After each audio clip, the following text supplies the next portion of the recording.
এখন রাজধানীবাসীর গলার কাটা। বাহনটির বেপরোয়া চলাচলে অতিষ্ঠ মানুষ। ট্রাফিক আইন বা নিয়ম কানুন কিছুই মানছে না চালকরা।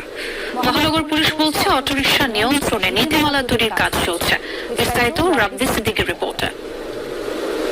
প্রাণ সসের মাখামাখি টেস্ট নুডলসকে করে তোলে আরো ইয়ামি আরো জোস। প্রাণ সসের স্বল্প দূরত্বে দ্রুত গন্তব্যে পৌঁছাতে জুড়ে নেই বাংলার টেসলা খ্যাত এই যানটির। এর মাধ্যমে কর্মসংস্থান হয়েছে নিম্ন আয়ের অনেক মানুষেরও।